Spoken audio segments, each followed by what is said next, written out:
class, basically the language of cells. Oh, language of cells. So basically, how can we communicate better with our clients? And we both have recently just been trained in NLP, so it's something we're both pretty excited about. So we wanted to share with you guys what we learned, what it is, all of that. So Marcel, you were in the class, right? So awesome. Please participate. Let us know what you add. You can help add to all of this. Yeah. Anybody else go to the NLP class? Awesome. Very cool. So this is one of those things I think you definitely have to practice. So we're going to give you some kind of like ideas and things today, but it's definitely something you want to practice. So I'm just going to give you the kind of the basic definition of NLP. So it stands for neuro linguistic programming. And then I'm going to break that down just a little bit more, just to give you a little more better of an understanding. So neuros is basically the nervous system or your mind, through which all of our experience is processed through our five senses. So does anybody know what the five senses are? Yep. So visual, auditory, which is basically your hearing. Kinesthetic is how they say it in NLP, but that is basically the touch, the feeling. Olfactory, so that is your nose, so your smell. And then gustatory, which is your taste, right? Is gustatory your taste?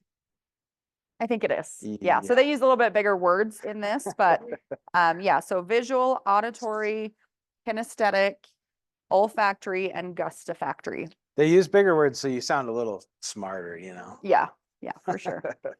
And then linguistic is language and other nonverbal communication, systems through which our neural representations are coded, ordered, and given meaning. So that includes pictures, sounds, feelings, taste, smell, and words, which they indicate as like self-talk. So your words, you're constantly programming yourself, right? Like our thoughts and our words through language and nonverbal communication. And then programming, breaking that down a little bit more, is just the ability to discover and utilize the programs that we run, our communication to ourselves and others, in our neurological system to achieve our specific and desired outcomes. So in other words, NLP is how to use the language of the mind to consistently achieve our specific and desired outcomes. So we are going to really, I mean, I just went through this training. It was a 4-day, very intense training. And what I found is that I learned a lot about myself, thinking I was going to learn a lot about other people and how to deal with other people. So I loved how much I actually learned about how my programming works and then how to kind of change your own programming. But for the sake of this class, we really want to be able to help you guys, you know, transform it into more of like cells. How do we communicate with people to get cells and kind of get through their own programming? So love it. Awesome. Did you pass those out? So, no, I'll pass them out real quick. Okay, do you want me to do it? Sure. Nick's gonna explain Keep one. visually. I'll see if I could. Jake's gonna put it up actually. What's that? Oh, you are. So I did it online actually. So I did it through, I can tell you the exact one, but it's for an NLP practitioner certification. So yeah. So we were learning like how to on Zoom. understand it, and she was learning how to like teach it. So she's like pretty. Yeah, I will be part of psychology something. Yeah. Yes. So Jake put in the chat box, he put this image that's going around. Everyone will get a picture of it. And it is in the chat. So if you're on Zoom, pull it up through there. Okay, so this is the NLP communication model. So basically what this is doing is helping us understand our world and kind of the way that our brain processes it. So actually, let me grab this one other. Perception is projection. We do not see the world as it is, we see it as we are. How many of you believe that? Very deep and very true, right? So I'm going to read it one more time. We don't see the world as it is, we see it as we are. So, and we act directly in relation to our IR, which is our internal representation, which is like how we see ourselves in the world, the state that we're in and the physiology that we're in. So anyways, this basically means that what we, you know, life happens to us and then our brain tells us a story about it. And that's how we learn about what's going on. So this is going through the process of how that all happens. So if you look at the image on the right, there's the external event. So the external event could be anything.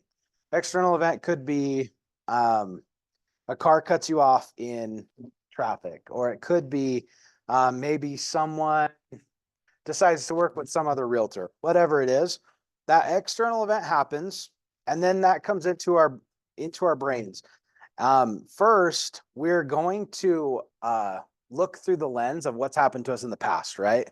So our experiences will tell us, okay, whenever this happens, I already know what that means. So that's where the deletions, distortions, and generalizations come in. Basically, our brain wants to kind of distort that information because it says, oh, I've already seen this a million times. Whenever someone chooses another realtor, I know what that means. What does our brain tell us that might mean?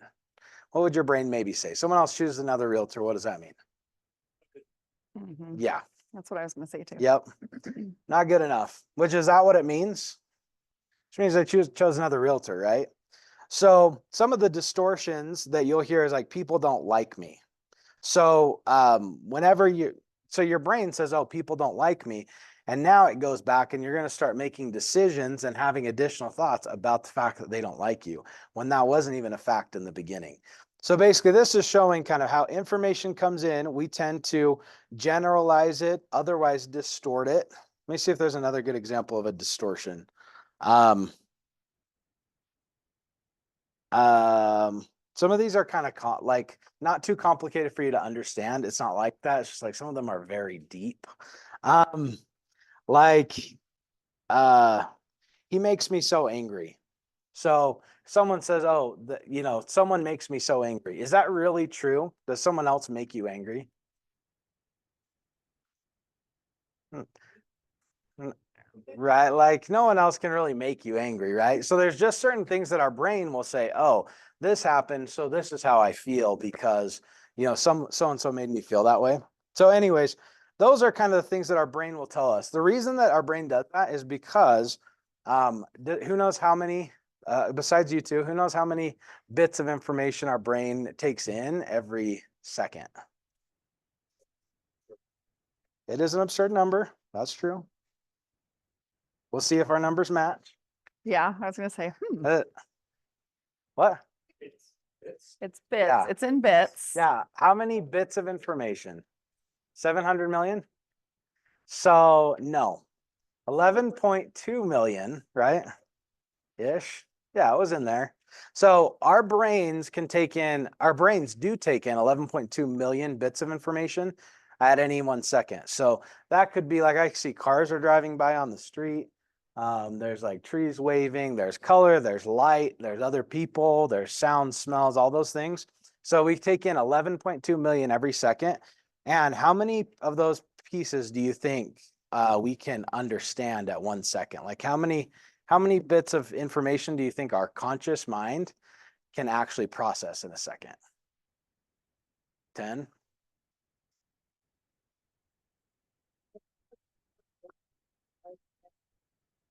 Yeah. It's actually pretty strong compared to those numbers. It's pretty strong. 126 bits, which makes sense because we know colors, we can feel things. Like I can feel that it's cold in here. So there's all different things that our brain can take in, but only up to 126 at a second. So what that means is we've got 11.2 million bits coming in, and our brain has to filter those out. So what it wants to do is kind of put things in little boxes and say, oh, I know what that is. I don't need to worry about that. Like it really wants to just focus on what the things are that are important. So that's why our brain kind of makes a mess of the things that come in. So once it comes in, it comes through our filters of perception, which is generalizing things, deleting things, distorting that information that may not be accurate. It's going to go through. It's going to go through these different filters. So these are filters: time and space, matter and energy, language. So like time and space, when we think of it, we're going to go through and say, okay, does it matter now? Does it matter here? Maybe something else is going on the other side of the world, but it's not here, so it doesn't matter. Matter or energy, do I have the energy for it? Does it take up enough energy? Is it even worthwhile? Language, can I understand it? Can they understand me? Memories, what things have happened to me in the past? What do I actually remember about those things? Decisions that I've made in the past or that I'll make in the future. And then values and beliefs. So what do I think is right in the world? What do I believe? And then attitudes, which attitudes is probably the most important one, is the way that we feel about the world.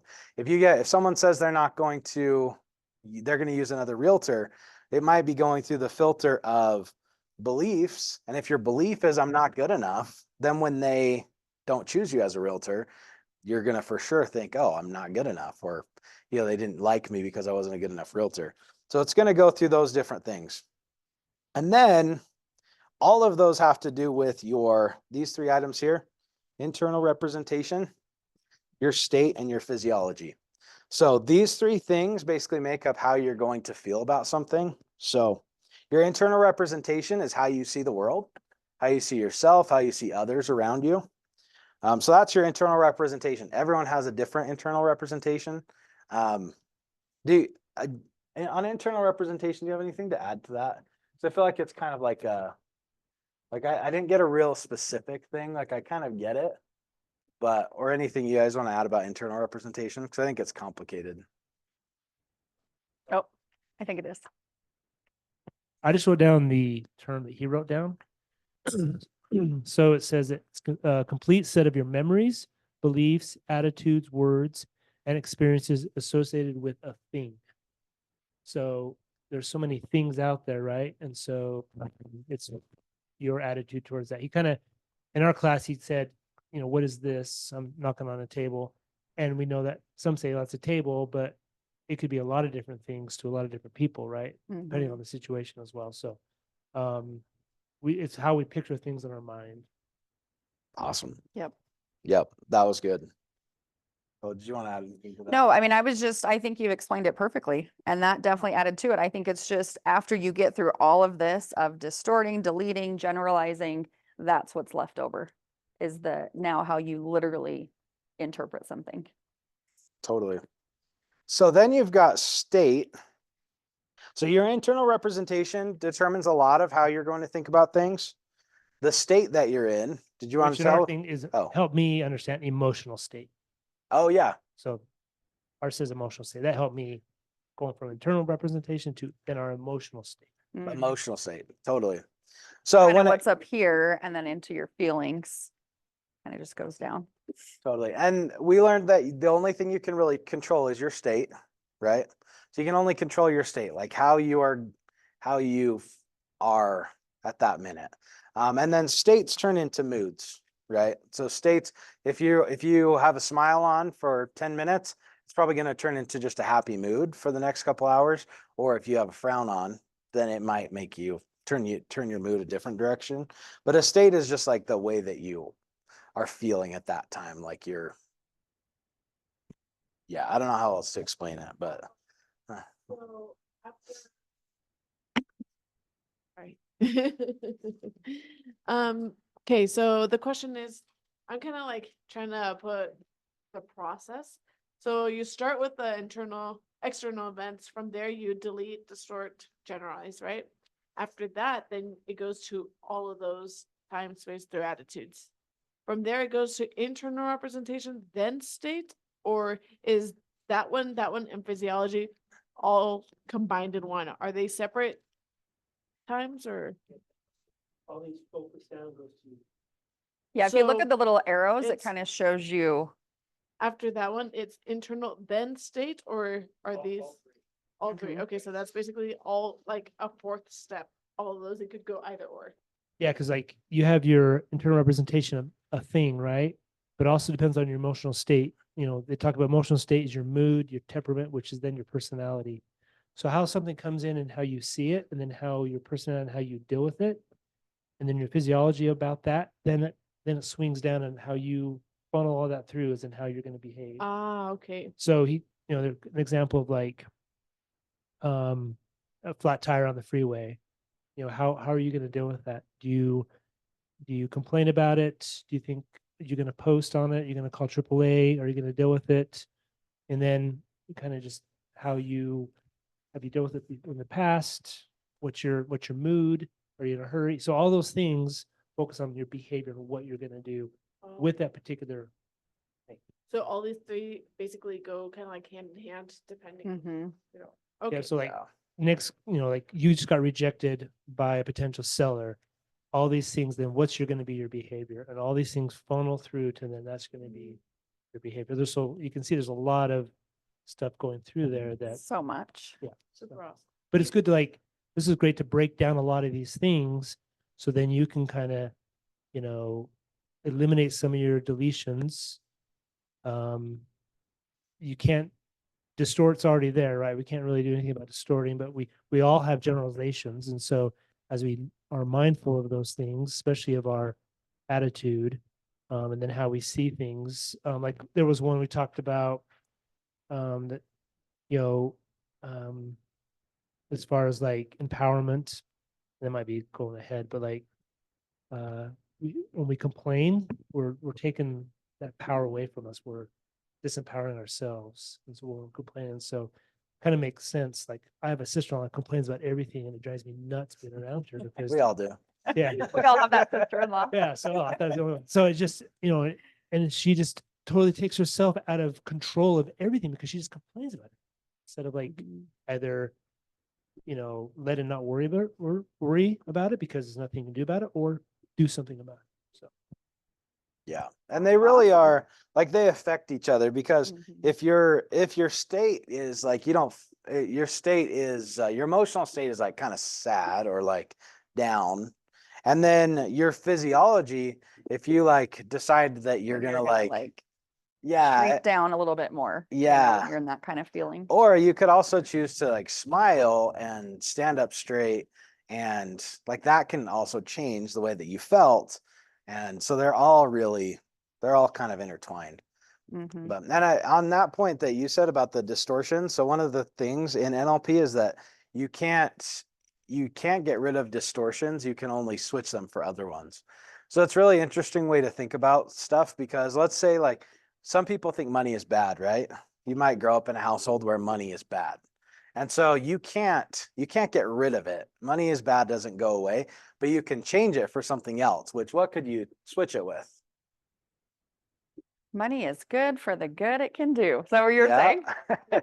So you could switch it to money is good. Neither is really true because it's just a judgment and life is really not good or bad. But so they're both not true really. But you're just taking one that's not true, like money is bad, that's not true, and you're switching it for one that serves you better, which is money is good.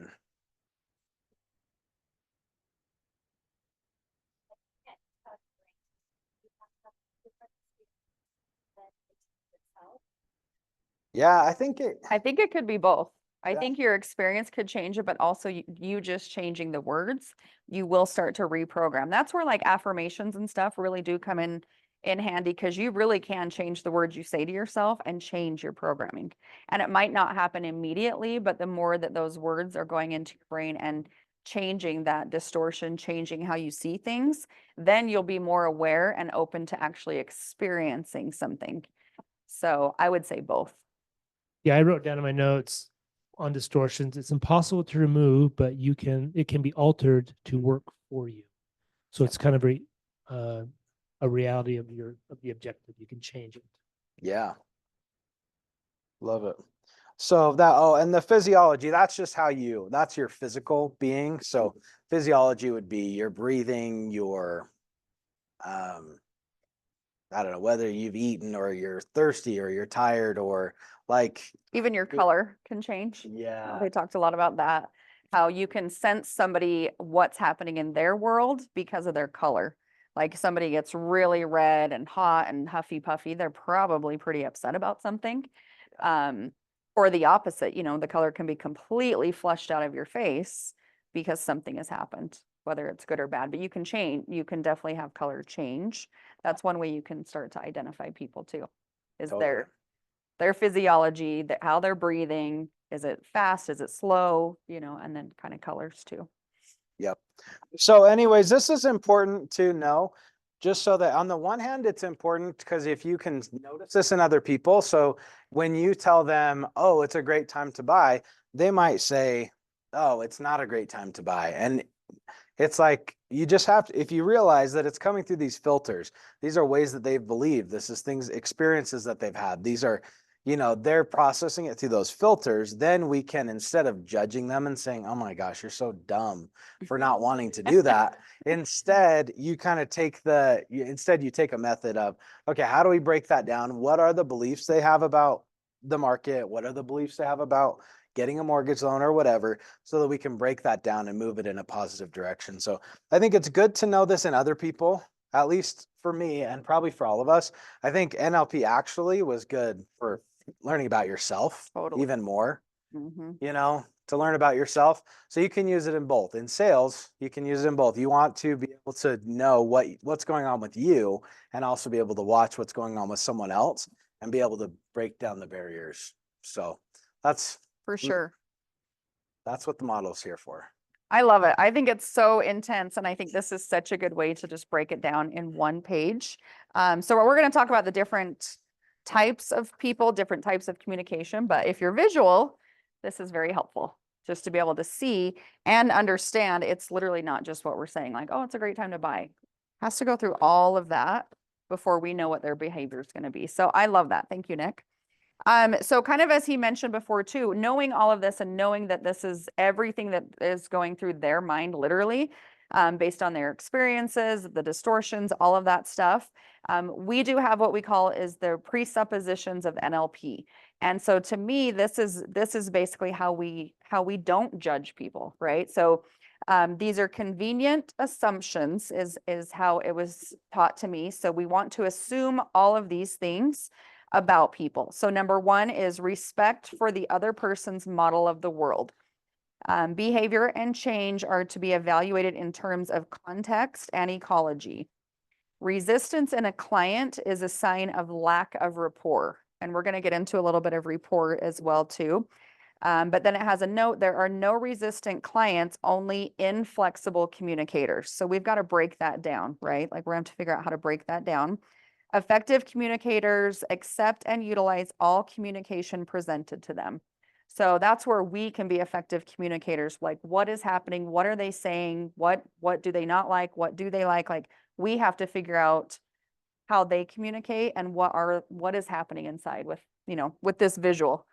How can we figure out like what's happening with them? People are not their behaviors. So that's an interesting one too, but we're going to assume that all people are not their behaviors except the person, and we're going to help them change the behavior through experience and words and things like that, education. Everyone is doing the best they can with the resources they have available. So this is a big one to me. And during my class, they talked a lot about like a husband who maybe like abuses his wife. Like that is so, in my mind, like so bad. But if you can truly look at every bad experience as everybody's doing the best they can with their resources. So we have to, behavior is geared for adaptation, and the present behavior is the best choice that they had available. So if you think about that and, like a husband was going to go hit his wife, like that's just probably what he's seen. I mean, there's so many different reasons why that could be happening. But that is the best choice they had available at that moment. Doesn't mean it was a good one. It doesn't mean it was a good choice. Yeah. But just, everybody's doing, if we can really hold on to that, like everybody's doing the best they can with what they have. Yes. They're not a bad person necessarily. They're making bad choices, engaging in bad behavior. I love that. Yeah. You what? Everyone's doing the best they can. Yeah. We're supposed to do that. Mm-hmm. I don't think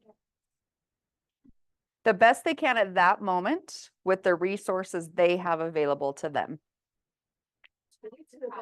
It's a big one. That's why I said this is a big one for me, because the way it was explained to me, I'm like, I don't think that was a good, I don't think that was a good behavior, but it's bad behavior. And what It's beliefs? what they know. Yeah. You're like, no, they're not. What beliefs did they have? What experiences did they have? What? Yeah. When they went else did through they this have? process, Yeah. it was the best they could do in that moment. And if we truly believe that, like, personal experiences. We've all had difficult clients, if you've had some clients or difficult people in your life, and it's just like, man, but if you can choose to believe they're doing the best they can with what they have, how can we help them? Calibrate on behavior. The most important information about a person is that person's behavior. The map is not the territory. Is this the same in your book? Pretty much, yeah. Okay. The words we use are not the event or item they represent. So we have to break that down too to kind of figure out like what exactly is happening behind the scenes with that. Yeah, the words we use are not the event or item they represent. So we have to ask very powerful questions to figure out what is actually going on. What is the true event behind what they're saying? And the good example is, now's not a good time to buy a house. So, and we're trying to say, yes, it is. And they're like, it absolutely is not based on their experience and what's going on. So we have to get into that event. Like, what is it that's happening in their world to believe that that's not the case when we're trying to explain to them that it is, right? So we're going to kind of break that down. Number 8, you are in charge of your mind and therefore your results. I love that one and I believe that. I am also in charge of my mind and therefore my results. So that's kind of the affirmation that is put with this. People have all the resources they need to succeed and to achieve their desired outcome. There are no unresourceful people, only unresourceful states. So if somebody is in that angry state and they make a choice, it's not that they were just in a very unresourceful state when they made that choice, whether it be good or bad. I love that we talk a lot about resourcefulness in Mhm. NLP or in coaching, and resourcefulness is like anytime someone doesn't know something, or it's always just a choice between are they being resourceful or are they not being resourceful. So we're always like our clients, they have everything they need available to them. We're just helping them access that. We're helping them find the answers that they're looking for. It's not that we're so smart and they're so dumb. It's that we're helping them find the resourcefulness inside of them to get the answers. Yep. I love that. Number 10, and again, these are assumptions. These are what we're assuming about everybody to have a very positive communication with them. All procedures should increase wholeness. So we want to help them be whole. There is only feedback. So this is a good one. You've all heard this before. There's no failure, only feedback.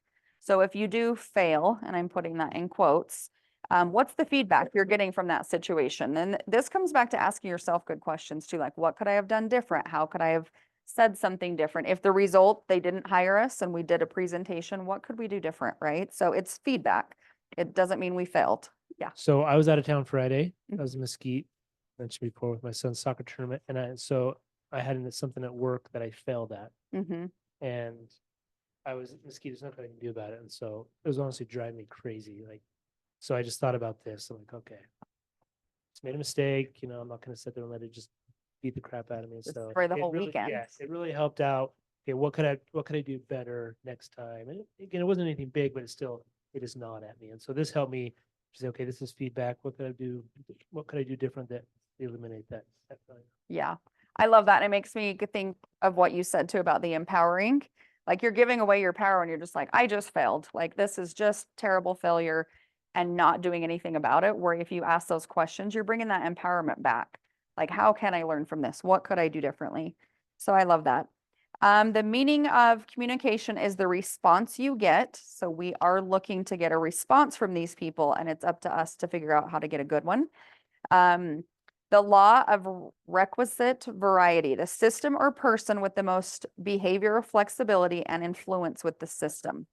So I'm sorry, the law. Yeah, I think I said that. The law of requisite variety, which basically means the system or person with the most behavioral flexibility will influence the system. So behavioral flexibility. So we want to be flexible, right? So it's good. This is why we want to learn how to communicate with people. We don't necessarily expect them. I teach in the DISC class. Has anybody done a DISC class or even really know what that is? We had Eden come teach this class, but we'll teach it again. But in there, it's taught that we all know the golden rule, right? Like do unto others as you would want it done to you, right? But the platinum rule is do unto others the way they want it done to them. So if you think about it, it has nothing to do with you. And so the more flexible we can be in communicating, and it's about them, it's not about us. So we're going to figure out how do they want to be treated. We're going to treat them that way, right? And we do that with communication. Were you going to say something? Yeah, that one, it's how well can we adapt? Yep. And they said whoever adapts the best wins. And Yep. so NLP speeds up the process of change. And so that's where we're better if we can change and help others with such change as well. Yeah. Yep. Love that. Totally. And the last one is all procedures should be designed to increase choice. So kind of going back where you're like, I don't think they're doing the best I don't think they're making a good choice. We want to help them get more choices, right? Through their learning and all of that. So all procedures should be designed to increase choice. Can I touch on one thing? Yeah. You said ecology is one of the first or second. Yep. But ecology was something I didn't really understand until I went to this class. I mean, in this context at least, ecology means it's good for me, it's good for you, and it's good for everyone. So, so ecology is like a test almost. So when we're selling someone something, sometimes it feels like, oh, feel like I'm selling them something. I'm trying to get them to do something that they may or may not want to do. So the ecology test means, okay, is it good for me? Yeah, I'm going to get a commission. Is it good for them? Yes, they're going to own an asset. And is it good for everyone else? Yeah, the market's going to continue to increase and the world's going to keep going on. So, whereas if you did that same test and you found that it wasn't good for yourself, so let's say they want you to do it for free. Is that good for Sounds good yourself? for you. Yeah. It's taken away from your family, not adding to you, right? So is it good for you? Is it good for them? If it's bad for them, if they'd be better off doing something else, then it's not a good fit. And then is it good for everyone else? So I that's love an that. interesting test. I think. That is, I'm glad that you pointed that out and broke it down. It's very much like the Keller Williams win-win, I guess. If it's not good for everybody involved, we should not be doing it. So I love that. Cool. So again, those are convenient assumptions. We're going to assume this about every person we deal with. So then the next thing that anything else you wanted to add to any of that? No. Okay. So the next thing that I wanted to cover with you is rapport, like really getting into rapport with people. Communication is much more than the words that we speak. It can be both verbal and nonverbal.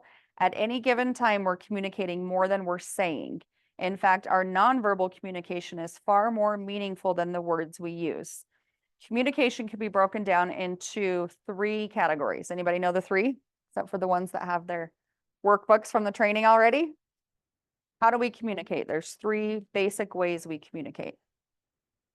And I already gave you the hint of one of them. We are more than our words.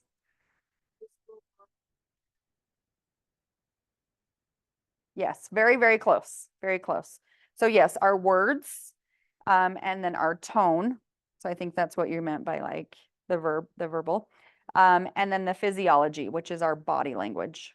So if you think about it, when you walk into a room, you enter a room, you're speaking right then and there. You're communicating with people before you say one word out of your mouth, right? So just to kind of break it down, how much each of these areas are impacted. So our body language is 55% of how we communicate. 55%. So when he was talking about like kind of hunching over if you're sad or you're upset, that's definitely different than somebody who walks in and kind of commands a room. 55% is physiological, how we communicate. 38% is our tone. So 38%. Have you ever had those people where it's just like the tone of the way something was said can just get to you or whatever? Tone is so important, almost half. So 55 for body language, 38% for tone. Were you going to say something? You're going to add to it? Okay. So if you do the math, what's left for the words? It's very small. So 7% of our communication is in the actual words we speak. So this, when we're communicating with others. That's so validating for me because I know, it's when crazy. I think of like a listing consultation, I've always taken not because of that, like not because I learned to do that, but I just was like, man, I want to be like those top listing agents. How do they act? They're confident. They're strong. They walk in. They're a little bossy. They're leaders. Probably a better word to say. Yes. So they're leaders, and a lot of times I haven't even focused on the words as much. It's not like, okay, I have to say this, and then right after that, I'm going to say this. And I can get better at that for sure.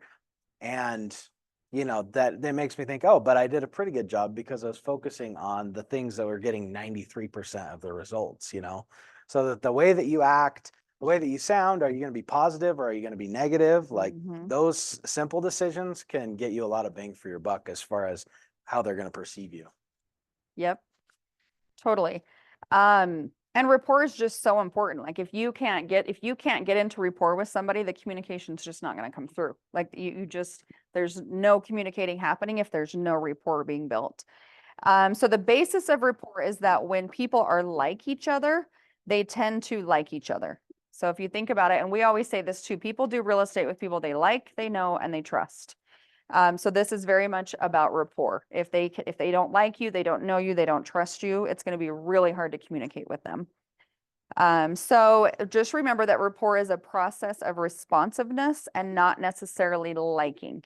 So it's okay if you don't really like these people or they don't really like you, but if you can get into rapport through your posture, your gestures, your facial expression. Like if you come in and you just, you look angry and you look mad and these people are smiling and happy, that's going to be really hard, right? So you'd have to change that. Get into a different facial expression, blinking, breathing. Those are all ways that you can change your body language to match theirs. Can I go back to one Yeah. thing you said a minute ago was resistance in a client is a sign of a lack of rapport. Yep. So whenever you have that resistance and it feels like you're butting against them, those things that she's talking about are the things you want to focus on. It's not Yes. necessarily the commission that was the problem. It might be just the lack of rapport or the price that's the problem. It's a lack of rapport. You have to go back, build rapport again, then come back to it. It may not even be an issue. Yep. Rapport is established. So how do we get in rapport, right? Rapport is established by matching and mirroring these three areas of communication. So we want to match and mirror. So if somebody's talking loud and fast, you want to talk loud and fast. If somebody's talking soft and slow, you've got to slow down and talk soft and slow. So we're going to mirror and match them. We also are going to pace and lead them.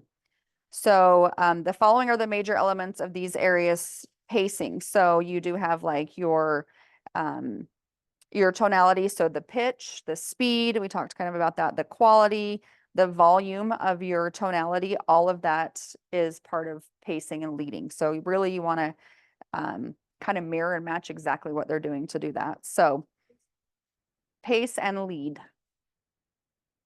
Because we're trying to lead them into some kind of result, right? And in this, most of the cases we're talking about, we want to lead them into hiring us or purchasing a home or making a decision or something. So we're doing that through pacing and leading. Anything you want to say?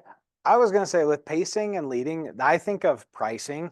Because when we sit down there and we're going to price a home, one of the things where I think we either win or lose with sellers is like, it's a pretty big process to go through a CMA, to go through all the comps, to go through this square footage, that square footage.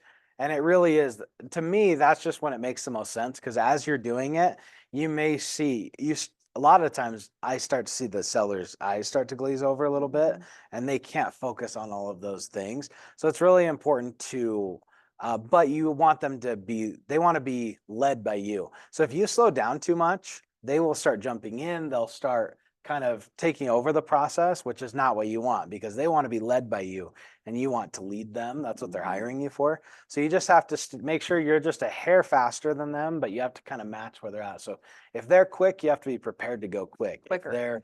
If they're slow, you have to be prepared to go slow and just be one step in front of them so that you're the one delivering everything to them, not the other way around. So Yeah, that's you're controlling the pace. Yeah, Therefore, you get to lead them with Yeah. that pace. totally. Yeah, good example of that.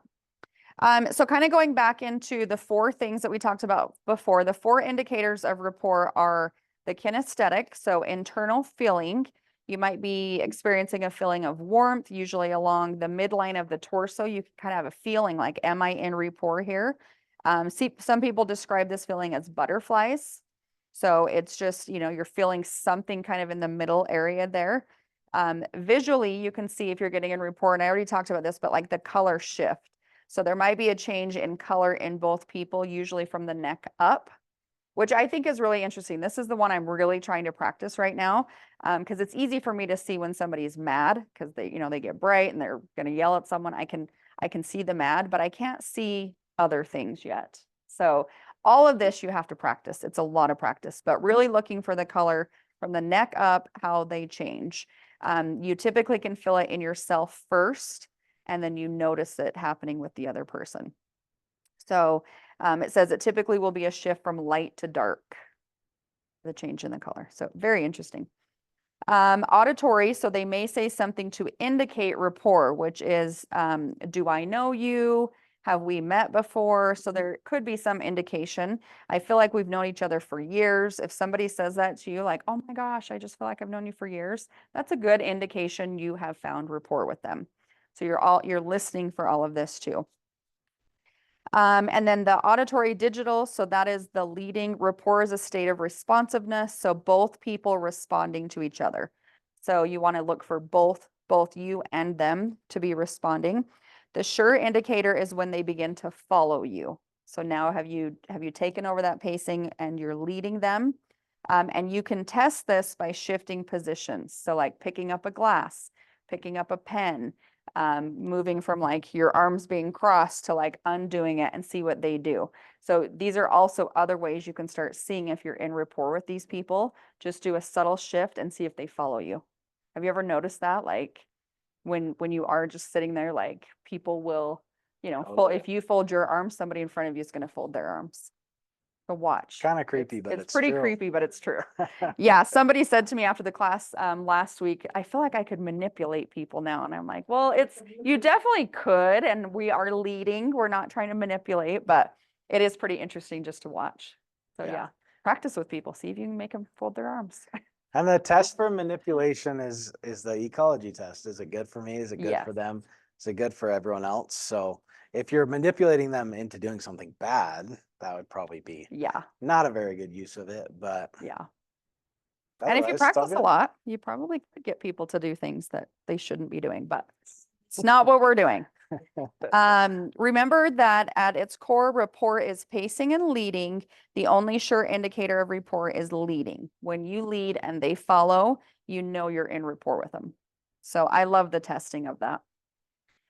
So I think we're okay on time. I just wanted to run through kind of the difference again on visual people, auditory, how you can kind of identify these.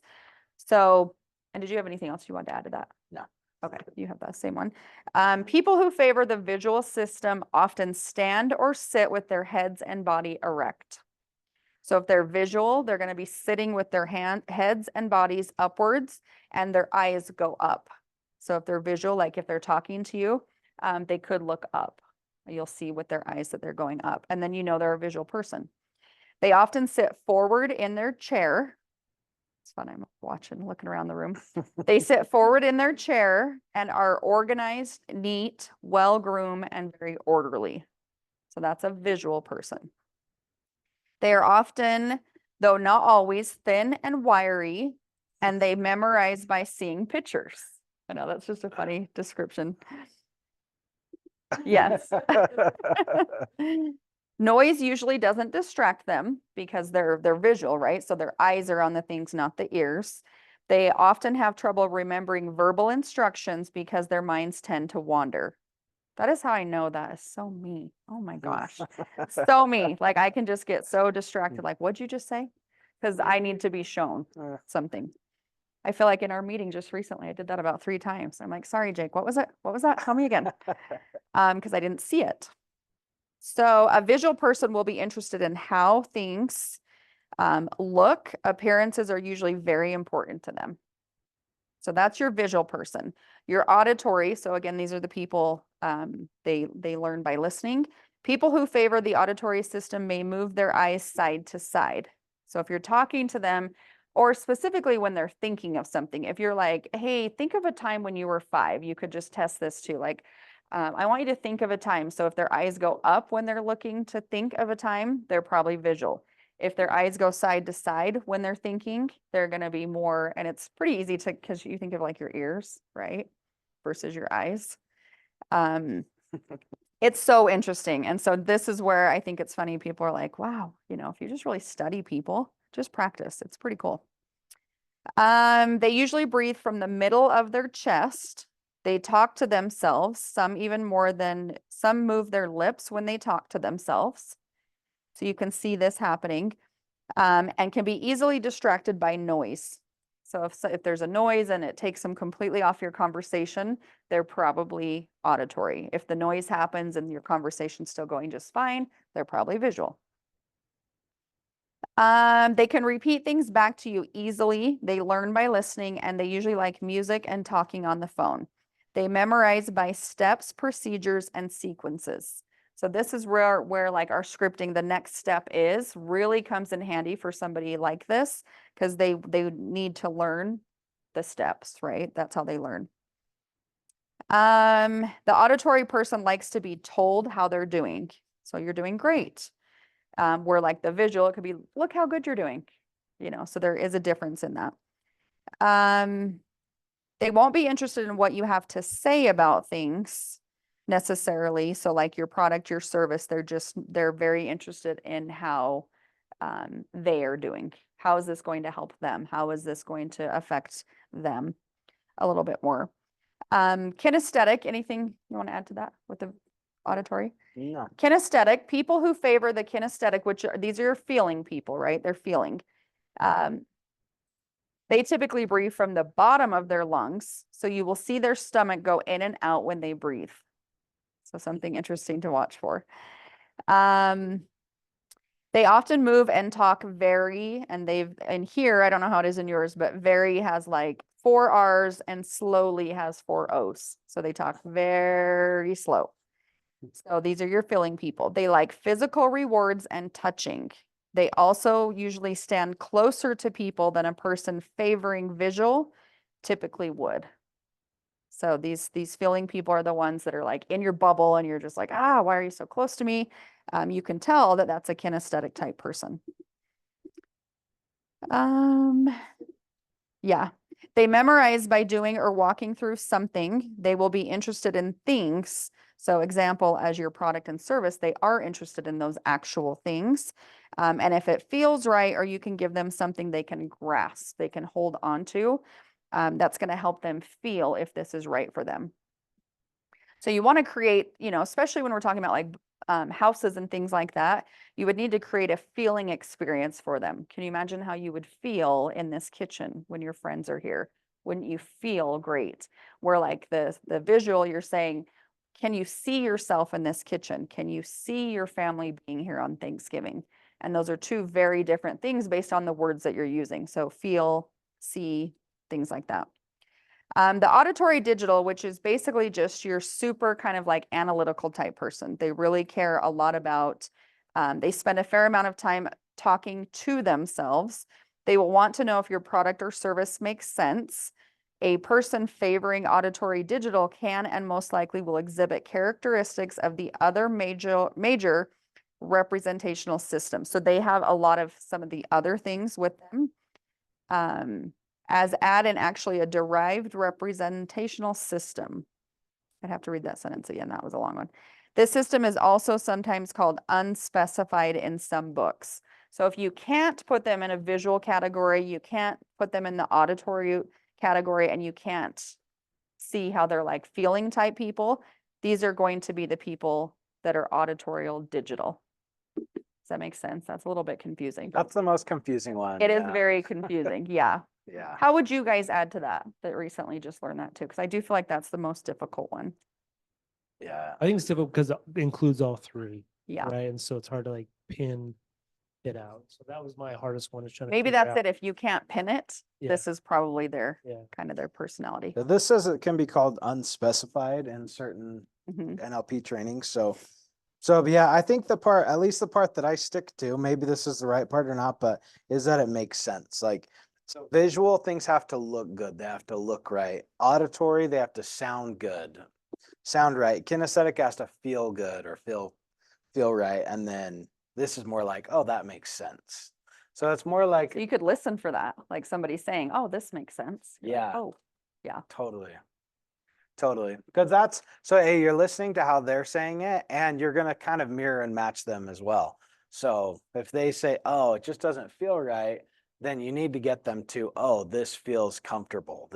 And that could be through a lot of different ways, but even using even like for a kinesthetic person, even like when you have them go to sign the contract, put a pen in their hand, preferably a nice pen. But I know there's books written about how you're supposed to have fancy pens all the time. I don't even have a pen. I usually steal one from Trevor, but but you could put that in their hand, or whereas the other ones you might do something a little different, like, oh, this sounds great, you can't wait to tell the neighbors that your house is for sale or whatever. Like, I can tell you're feeling good about this. yes, Something like you can test them and kind of plant the seeds. totally. Yeah, with your words. So really figuring out what is their language and then speaking in that language. Yes, totally. I love your face. You're taking it all in. I'm noticing your face right now as you take it in. But any questions? This is huge. I mean, there's so much you can study and research with this. But I think the overall point is knowing yourself to figure out other people better, working to change your own programming. If you are the one that's like, I'm not good enough because they didn't hire me, that's something you want to work on, right? Like that's something you want to change, figure out that story differently.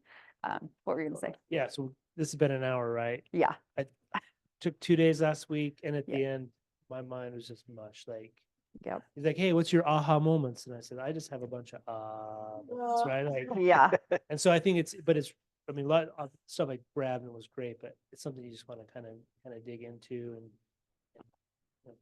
do it over a few weeks, few months, kind of figure Yep. it out. And what's great is a lot of times you think about this for yourself, maybe for your spouse, for your kids, and some of the things that we did in this class.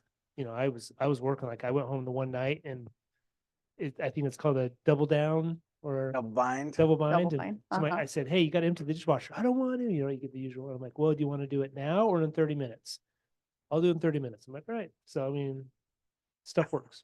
yes, there's so much more that we could get into it. So yes, study. I love that you brought that up because in a lot of our scripts, it says something like, well, the next step that we need to do is get together. So would morning or evening be better for you?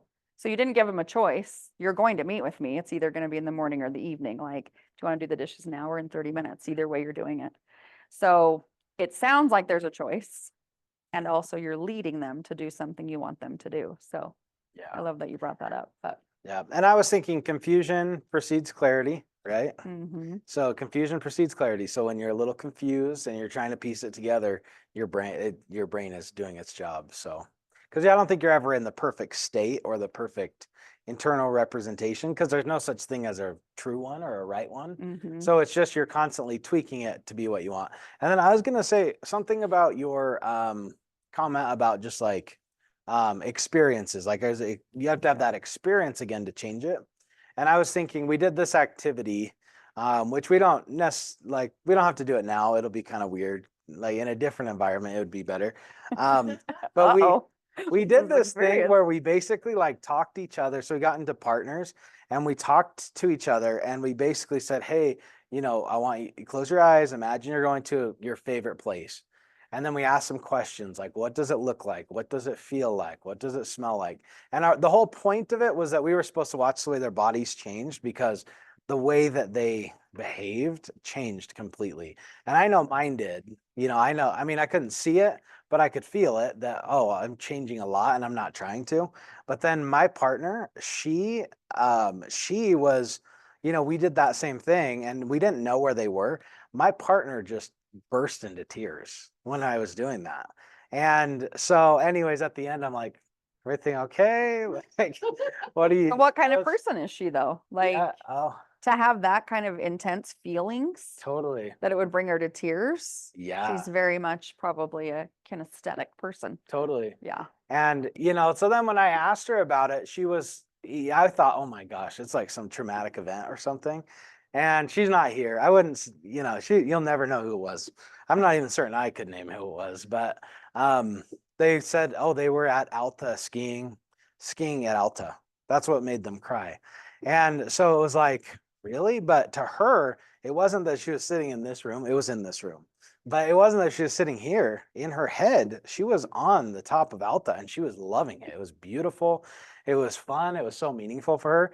I didn't burst into tears, but my point being, but like I could imagine myself in Moab, the sun, it was freezing Mhm. cold that day in here, but in my mind, it was just warm. And it was like, so it's almost like you don't necessarily have to experience something well, you can experience something without actually being there. So I think that's one of the Such a good answers of point. how to, how you can rewire your brain and change your beliefs and your thinking and all that is you can take yourself there.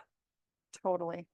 And I think that's how you achieve goals and stuff too, which is kind of a good segue. Like there's so much that we've learned that we want to continue to teach you guys. You can research all of this too, but even when it comes to like achieving your goals, it really is, you have to like feel this. They'll tell you like, you got to feel it when you're doing your affirmations. You got to like feel something. And sometimes that's hard to do, but you just do it over and over and over till it does become real without actually experiencing it. Because that's how you're changing the belief, right? As it filters through the brain, through all of this, changes everything as it goes through this whole filtering system. So It only has Awesome. perception. There's no reality in the brain.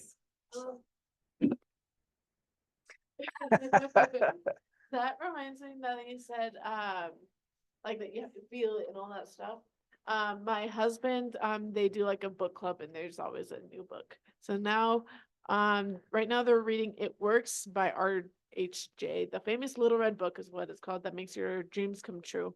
Cool. Anyway, it's literally like maybe 20 pages. The thing is really small and short. But I started reading it because I'm like, oh, that sounds good. yeah, And so I started reading it and it's super neat because it was saying how if you want to achieve the goals that you have, well, you have to write down all the things that you want to accomplish that year. And then you put it like in the somewhat order. And then things will be changing, obviously, because we're constantly changing. Anyway, they said that we should be reading what we want from ourselves 3 times a day.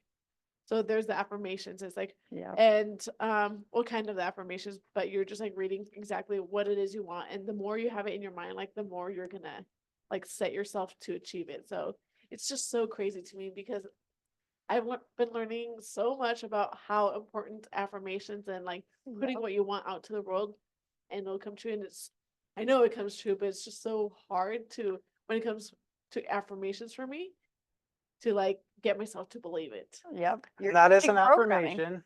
Yeah, It's hard. it's hard Like, for me. Was it's an hard for affirmation. me to do affirmations. That's an affirmation. Yep. No, and I'm just putting it out there. You're Yes. So The one don't thing, do it that way. I've always said I'm so grateful being in real estate, and I don't know about other sales. This is the only sales I've ever really done. Is the mindset, shifting your mindset and doing affirmations and all of that. I was really, over many years taught how to change your mindset and all of that. Gary Keller says everything starts with mindset, and so this is just digging so deep into the mindset. But something that was said to me, those of you that have small children, my child was very small when I got into real estate. And they basically said affirmations is a form of brainwashing, but you're being brainwashed and somebody's going to brainwash your kids. It might as well be you. So I instantly made my kids start doing affirmations. You've seen all the cute memes with the little girls on the counter and, in the mirror. And I just think there's something to it. So it kind of all ties in, right, with the reprogramming and everything. But we are going to cover a little deeper into the NLP version of setting up goals. Getting into, I'm sure you've all heard SMART goals in the NLP world. They actually mean something a little bit different than what you're used to hearing what they mean. So we're going to be covering that next Monday as it's the last week of January. We want to touch back again on our goals. I don't know how many of you are still doing your resolutions on the 22nd of January? Anybody? Got a couple hands? Awesome. I'm doing some, yeah. I was telling Nick, I was in St. George this weekend and I was with some friends and we were talking about it. And I'm like, oh yeah, I made like 10 commitments to my family. I better look at those again. And I literally am doing 1 out of the 10. So if you're not going back and looking at these, which is the exact same thing as your goals, chances of them being done are pretty slim. So we're going to retouch on the goals again next Monday. But yeah, and it will be kind of the NLP version. We will keep digging deep into this stuff. So Love it. Love it. Yeah. I love maybe it's because I've been learning so much here at KW when it comes to like building yourself personally, I'm just like, oh my goodness, I love this. And it's All just, about like, growth. literally all that growth just makes me so happy, and I just need to, okay, now put it to work. Yep. But it's so Totally. awesome how like they work on getting each person like built. Yes, Totally. yes. Yep. Upstairs, there's a thing that says, what do you love about KW? And mine is personal growth opportunities for sure. Mhm. So I'm the same. For sure. So anything, you didn't say anything? Is there anything that you wanted to share from NLP? Still just trying to soak it in.